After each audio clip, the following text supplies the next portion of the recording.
This is my semester research project, and today I'm going to talk about requirements engineering in the age of AI. Before developers start writing code, they need to first understand what the software should do. They need to know who will use it, what problems those users have, and what limits the system must follow. This is the purpose of requirements engineering. It is a process of discovering, analyzing, describing, checking, and managing software requirements. It helps a development team understand stakeholders' needs before spending a large amount of time and money on implementation.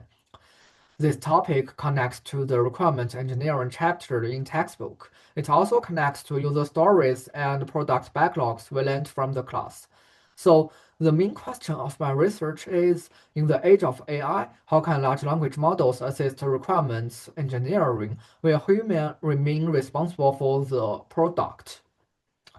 To study this question, I looked at three areas. The first area is the quality of user stories. Earlier researchers created clear criteria for checking whether a user story is understandable, complete, and testable. They also have rule-based tools that could find some common problems. The second area is NLP in requirement engineering. Researchers have studied how software tools can classify requirements, find unclear language, extract important information, and connect related requirements. The third and newest area is the use of large language models. Recent studies suggest that large language models can improve the clarity and structure of user stories. They may also help explain business value. However, human reviewers still need to check whether the AI added incorrect assumptions or changed the original scope. So this leads to the critical analysis section of my infographic. Before LLM assistance, product professionals have to manually review interviewers' surveys, support messages, customer feedback, and meeting notes.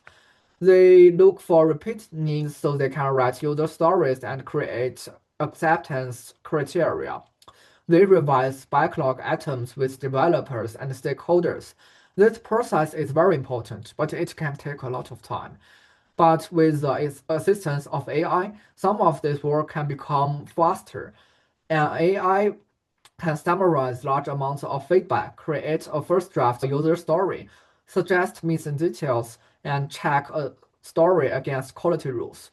For example, it can help turn an informal request into a common user story format. But this idea doesn't mean that AI has discovered a real requirement. It has only created a possible description. AI may also change the responsibility of a product manager. They may spend less time creating first draft and finding repeated language problems. At the same time, they may need to spend more time checking evidence and give AI enough product context. In other words, AI may reduce some writing work, but it does not remove human responsibility. So based on this research, we can ask the question, what is the best way to use AI in RE? AI are useful for summarizing, drafting, rewriting, comparing, and checking natural language requirements. However, they are less suitable for deciding whether a feature creates real user value, resolving disagreements between stakeholders, or approving the final product decisions.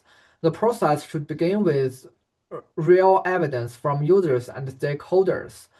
The product team can then provide the AI with accurate information. The AI can help create or review requirements. After that, product manager must check its value and accuracy before adding it into the product backlog. So during this research, the most important finding is that a well-written requirement can still be the wrong requirement.